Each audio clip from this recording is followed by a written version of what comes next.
नमस्कार। श्रीमती मोहरी देवी तापड़िया कन्या महाविद्यालय जसवंतगढ़ के इस YouTube चैनल पर मैं प्रवक्ता हनुमान शर्मा आप सभी का हार्दिक स्वागत और अभिनंदन करता हूं। प्यारे विद्यार्थियों, BA द्वितीय वर्ष की कक्षा में हिंदी साहित्य विषय के अंतर्गत साहित्यिक निबंध व नाटक एवं एकांकी जो आपका द्वितीय प्रश्न पत्र है प्यारे विद्यार्थियों, उसमें हम अब निबंध संग्रह पुस्तक से जो है निबंधों को पढ़ने वाले हैं। प्यारे विद्यार्थियों, निबंध पुस्तक में जो निबंध दिए हुए हैं आपके लगभग इसमें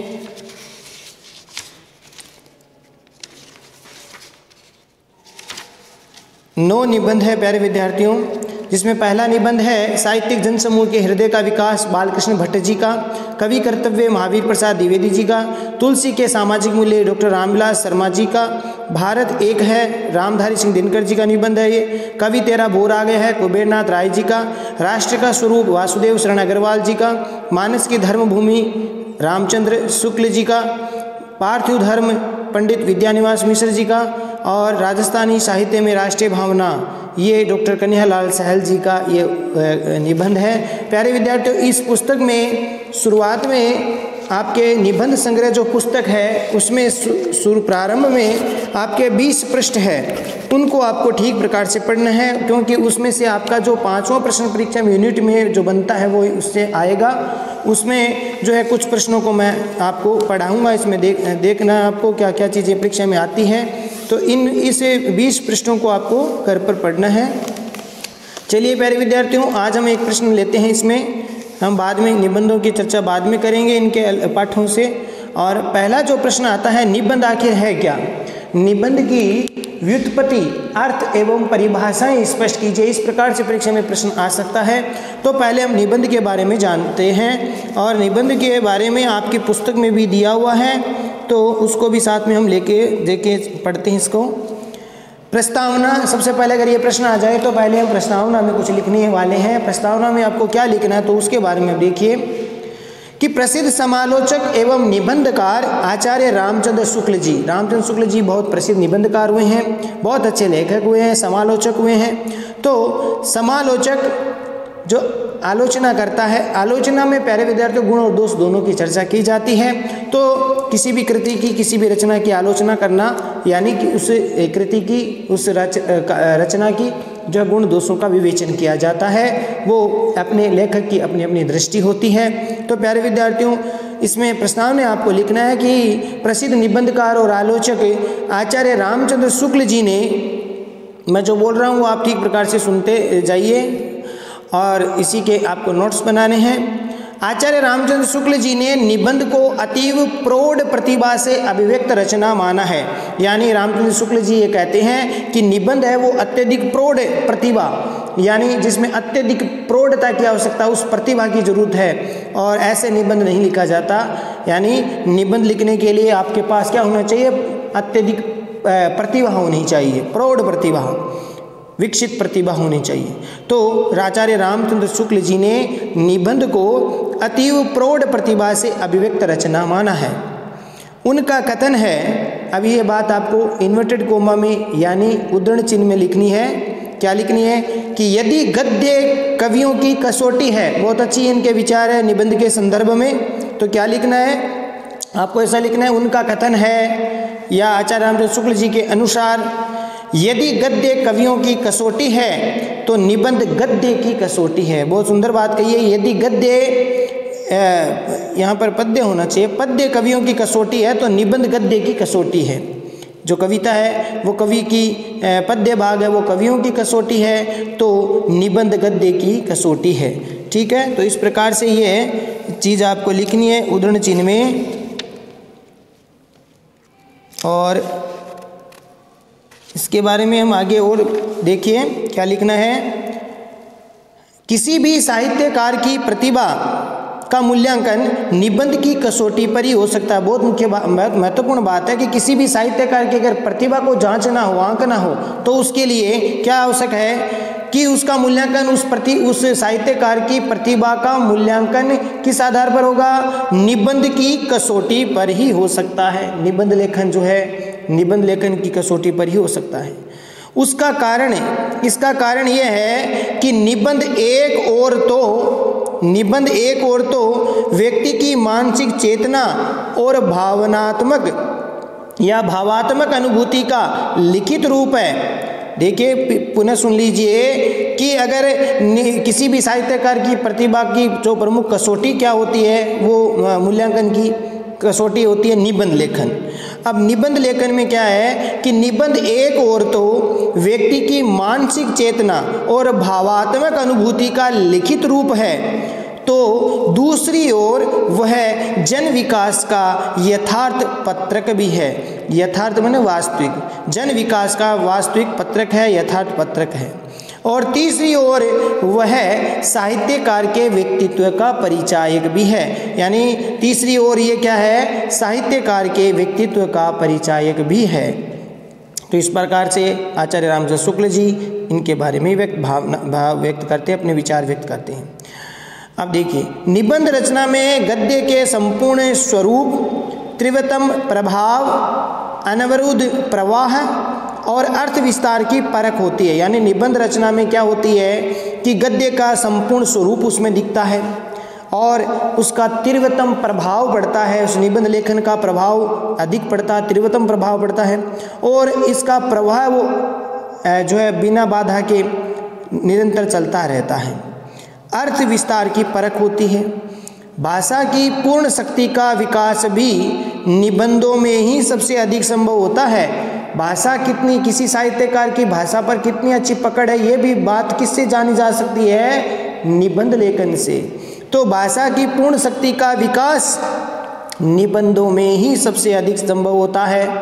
इस प्रकार किसी भी गद्य की सशक्त एवं प्राणवत्ता निबंध में ही दिखाई देती है। यानी किसी भी गद्य लेखन की सशक्तता, मजबूती और उसकी प्राणवत्ता की, उस साहित्यकार की लेखन की प्राण जो है निबंध में ही दिखाई देती है। वर्तमान काल में हिंदी साहित्य जगत में गद्यात्मकता को अधिक अपनाया जाता है। आज के समय में, वर्तमान समय में सबसे ज़्यादा गद्य लेखन है वो ज़्यादा प्रचलित है, तो गद्यात्मकता को अधिक अपनाया जाता है। इस कारण भी निबंध किसी भी साहित्य के गद्य विकास का मानदंड है। इस प्रकार से हम कह सकते हैं कि निबंध लेखन है या निबंध कला है, वो किसी भी साहित्य के गद्य विकास का मानदंड है। अब ये तो ही प्यारे विद्यार्थियों प्रस्तावना। अब है दूसरा जो पॉइंट है वो है निबंध की उत्पत्ति एवं अर्थ। निबंध की उत्पत्ति कैसे हुई है, व्युत्पत्ति कैसे हुई है और उसका अर्थ क्या है। तो निबंध जो शब्द है वो नी और बंध के योग से बना है। नी और बंध, इन दो शब्दों के योग से बना है। ठीक है, निबंध शब्द, इन दो शब्दों के योग से निबंध शब्द बनता है। नी का मतलब होता है विशेष रूप से। नी का मतलब क्या होता है, विशेष रूप से।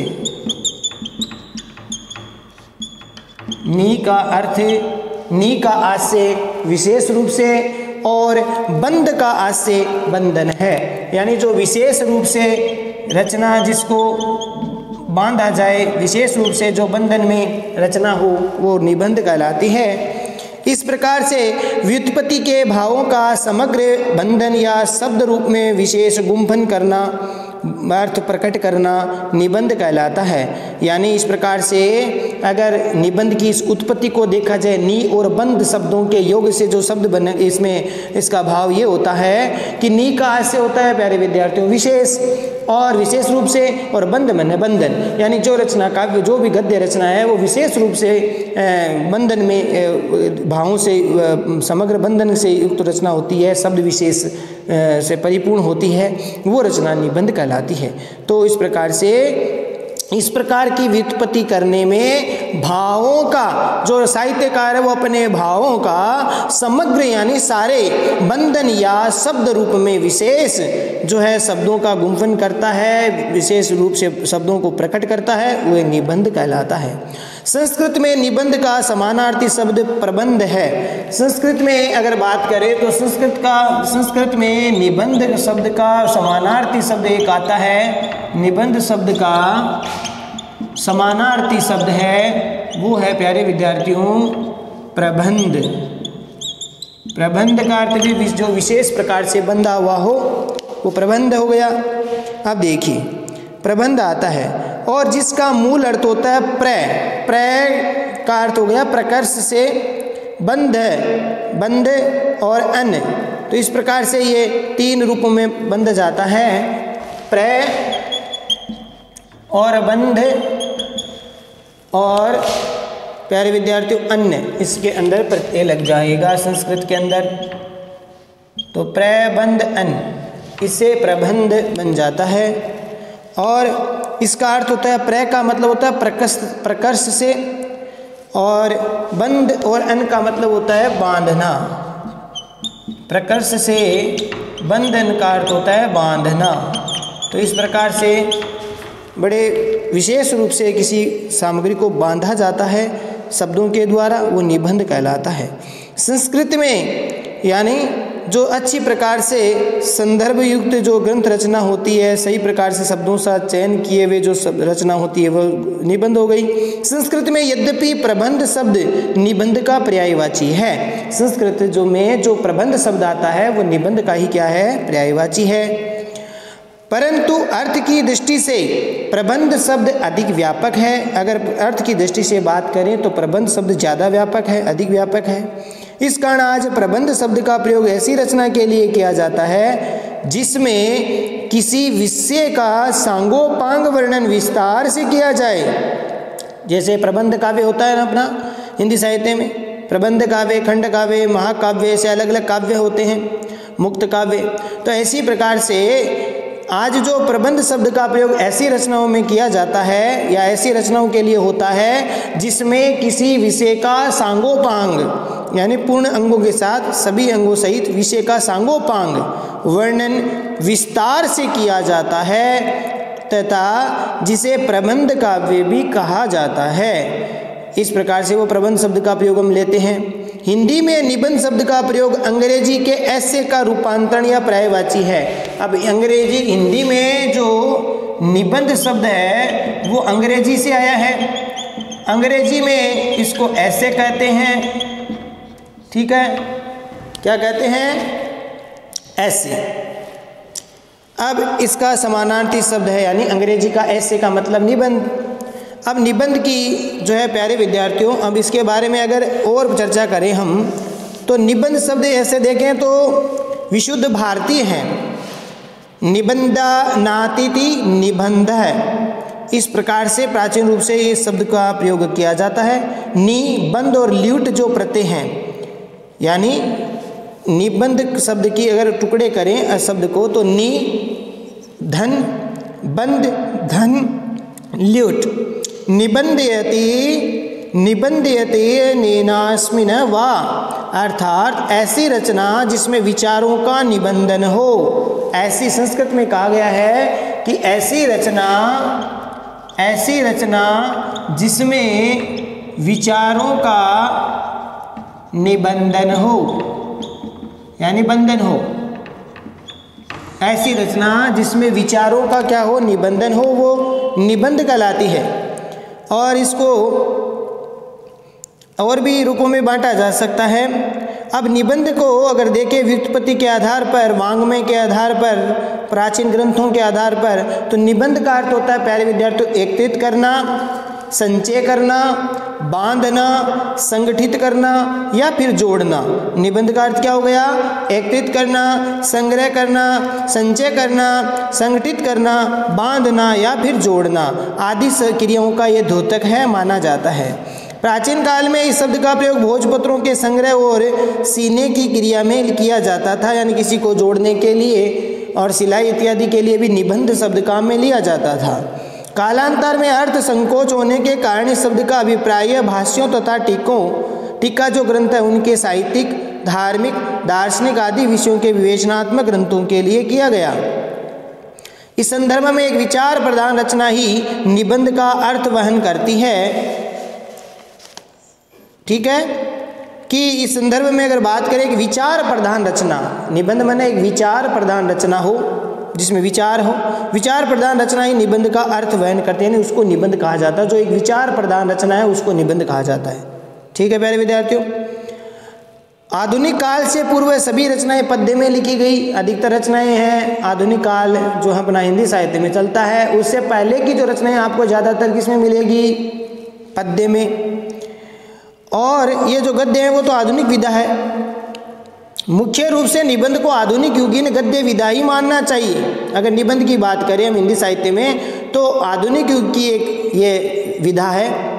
यूरोपीय साहित्य का प्रभाव और उनके संपर्क में आने से इसके अर्थ को परिवर्तित करने और संशोधित करने में सहायता दी है। यूरोपीय साहित्य का प्रभाव पड़ा हमारे हिंदी साहित्य पर, यूरोपीय साहित्य का, और उनका जो संपर्क है उससे इसके अर्थ को परिवर्तित करके या संशोधित करने में विशेष सहायता दी है।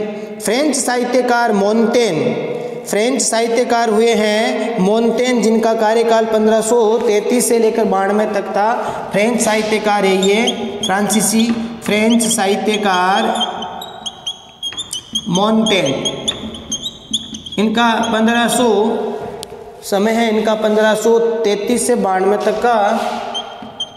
इन्होंने सबसे पहले ऐसे शब्द का प्रयोग जो है किया, इस विधा का प्रयोग किया, इस विधा के जन्मदाता माने जाते हैं। यानी फ्रेंच साहित्यकार मोंटेन है वो निबंध का, यानी अंग्रेजी में ऐसे जो है उसका जन्मदाता माने जाते हैं। उसके मोंटेन के निबंध एसाई नाम से लिखे जाते थे।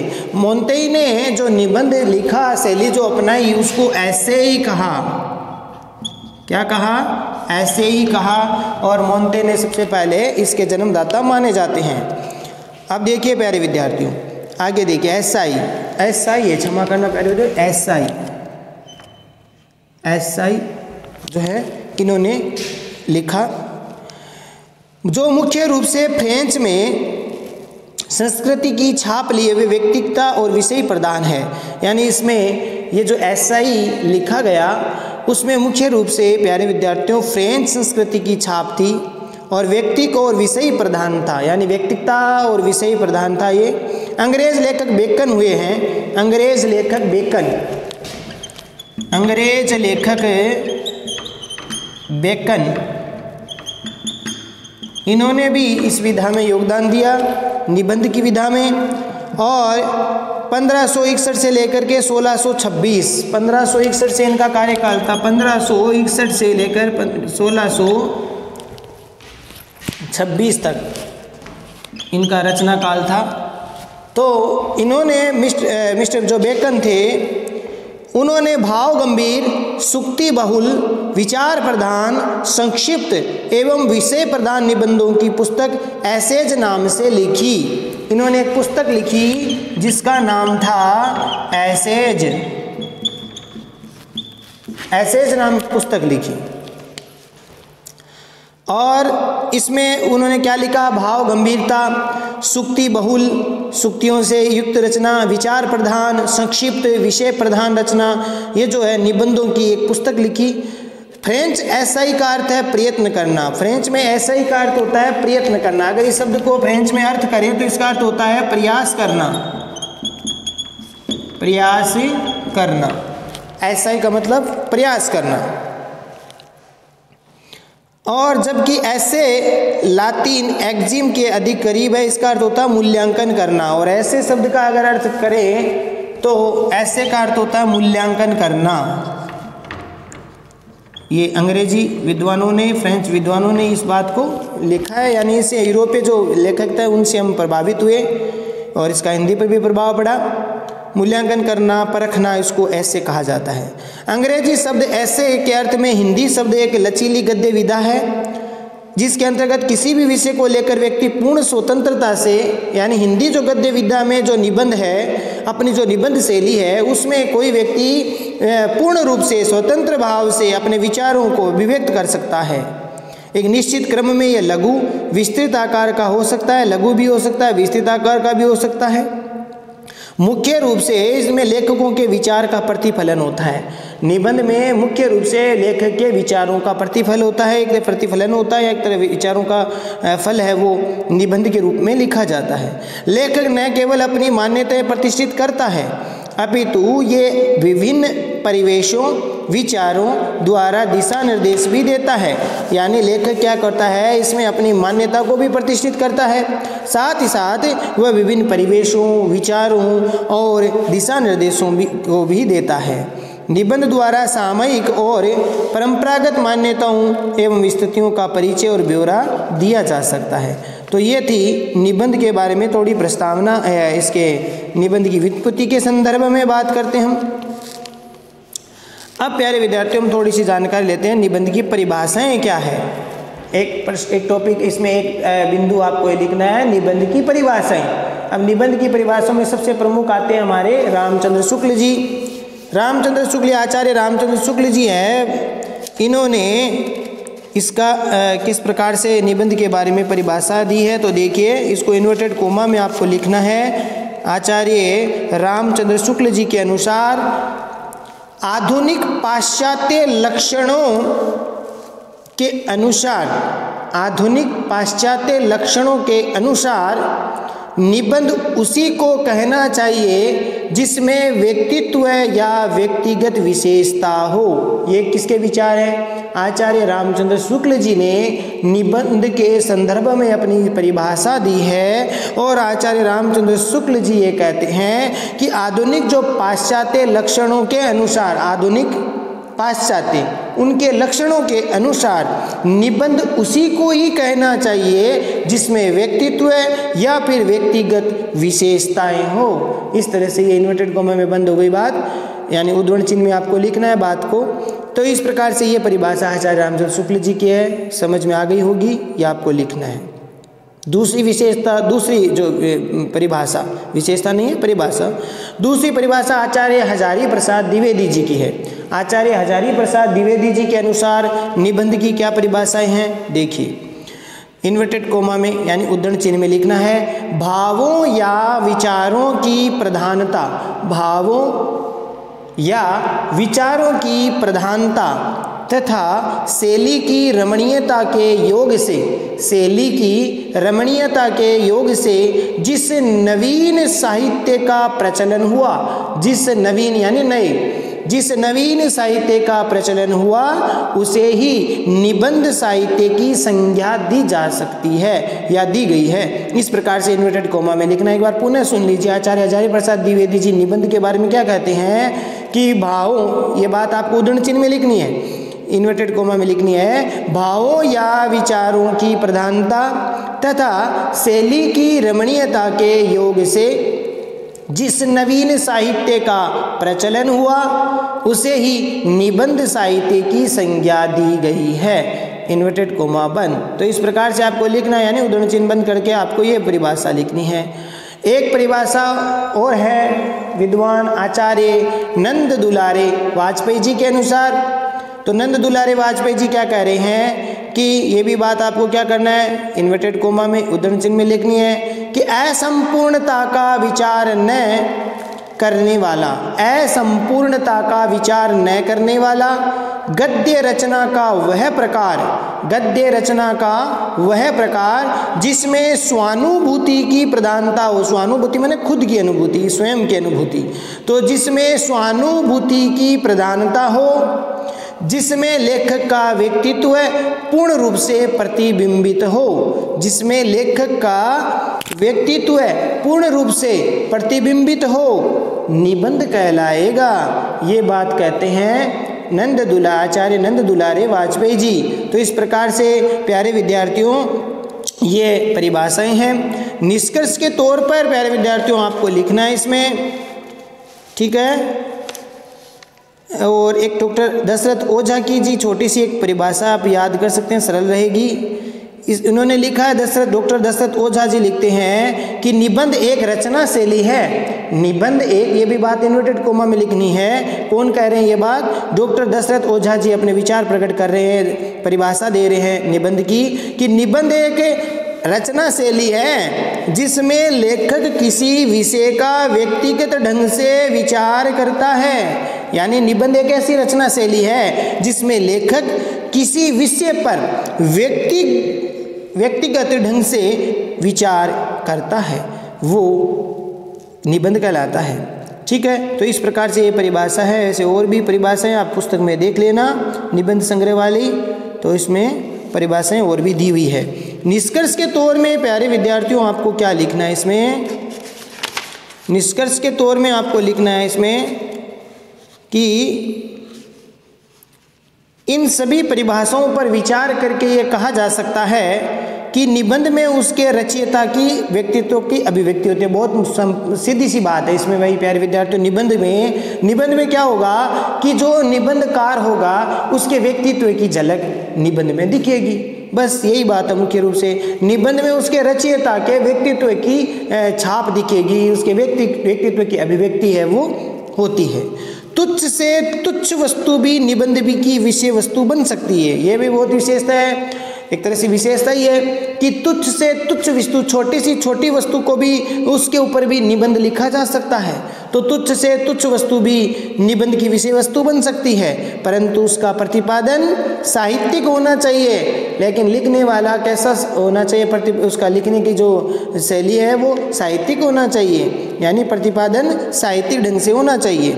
उसमें निबंधकार की अनुभूतियों की निजीपन के साथ, यानी उसमें अगर वो किसी विषय पर निबंध लिख रहा है निबंधकार, तो उसमें निबंधकार की स्वयं की अनुभूतियों का निजीपन के साथ अभिव्यक्ति होनी चाहिए। निबंधकार की अनुभूतियों की निजीपन के साथ अभिव्यक्ति होनी चाहिए। ललित निबंध में तो ये परम आवश्यक हो जाता है। निबंध की अलग अलग शैलियाँ हैं। ललित निबंध, तो ललित निबंध में तो ये परम आवश्यक होता है, यानी अत्यधिक जरूरत है इस बात की, क्योंकि उसमें साहित्यकार का व्यक्तित्व अति मुखरित होता है। ललित निबंध जो शैली लिखी जाती है उसमें तो साहित्यकार का व्यक्तित्व पूर्ण रूप से उसमें मुखरित होता है, दिखाई देता है ललित निबंधों में। इन सब परिभाषाओं में बाबू गुलाब राव की परिभाषा अपने पूर्ण में मानी जाती है। यानी बाबू गुलाब राव की परिभाषा भी एक देख लीजिए, छोटी सी है।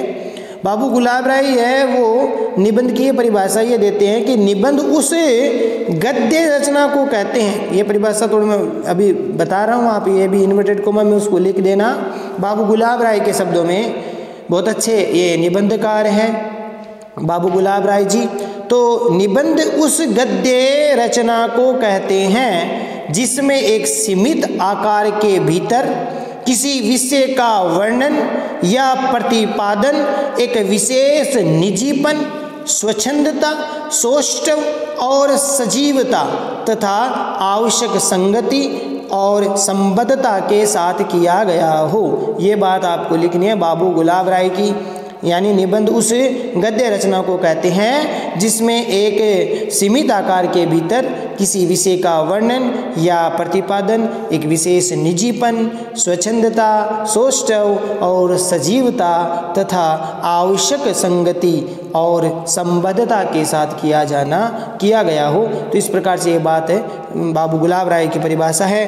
तो इन सब परिभाषाओं में बाबू गुलाब राय की परिभाषा अपने आप में पूर्ण है। उन्होंने निबंध के सभी अंशों को अपनी परिभाषा में समाविष्ट करने का प्रयास किया कि सीमित आकार होना चाहिए, साथ ही साथ उसमें निजीपन होना चाहिए, स्वच्छंदता होनी चाहिए, सौष्ठव होना चाहिए, सुंदरता यानी सौष्ठव और सजीवता और आवश्यक संगति, संबद्धता आदि के साथ अगर कोई रचना हो तो वो होती है निबंध।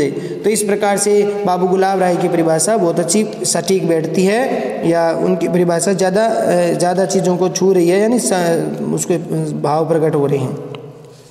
ठीक है प्यारे विद्यार्थियों, ये थी आपके निबंध की उत्पत्ति और उसके परिभाषाएं। तो आज के लिए प्यारे विद्यार्थियों बस इतना ही। अगले वीडियो में हम आगे पढ़ेंगे निबंध के बारे में, निबंध के प्रकारों के बारे में भी पढ़ना है, विशेषताएं क्या है उसके बारे में थोड़े देखेंगे, शैलियाँ क्या है उनके बारे में हम थोड़ा थोड़ा पढ़ेंगे। प्यारे विद्यार्थियों महत्वपूर्ण प्रश्न है, और एक में सबसे महत्वपूर्ण प्रश्न आता है, वो आता है परीक्षा में कई बार आता है प्यारे विद्यार्थियों, निबंध का उद्भव और विकास।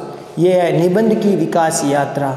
ये जो प्रश्न है वो कई बार आपके 5वीं जो प्रश्न में यूनिट है आपकी, उसमें जो 5वां प्रश्न होता है उसमें पक्का ये आता ही है लगभग। इसमें चाहे एकांकिका पूछो, क्योंकि आपके 3 किताबें हैं प्यारे विद्यार्थियों, निबंध भी है, आपकी एकांकी है और आपका नाटक है। तो इनमें 3 ही प्रश्न महत्वपूर्ण एक तो बनते हैं, नाटक की उत्पत्ति, नाटक की उद्भव और विकास, एकांकी का उद्भव और विकास और निबंध का उद्भव और विकास। ये 3 प्रश्न बनते हैं, बहुत महत्वपूर्ण हैं। तो इन प्रश्नों को हमें तैयार करना ही है, क्योंकि ये अधिकतर आते हैं घूम फिर के, तो इसको तैयार ठीक से करेंगे। आज के लिए बस इतना ही। ठीक है प्यारे विद्यार्थियों।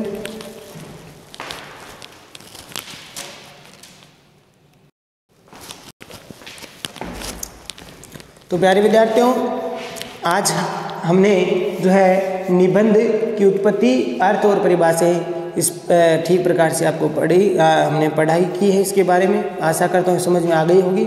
इसको आप अपनी पुस्तक जो निबंध संग्रह की पुस्तक है, इसके प्रारंभ में 20 प्रश्न दिए हुए हैं, इनको आपको ठीक प्रकार से पढ़ना है और ये प्रश्न भी आपको तैयार करना है। निबंध आखिर क्या है, शुरुआत में प्रारंभ में इनको लिखना आवश्यक है। तो ये प्रश्न आप तैयार करेंगे और चैनल को लाइक, शेयर और सब्सक्राइब करना ना भूलें। जय भारत, जय हिंदी। धन्यवाद विद्यार्थियों।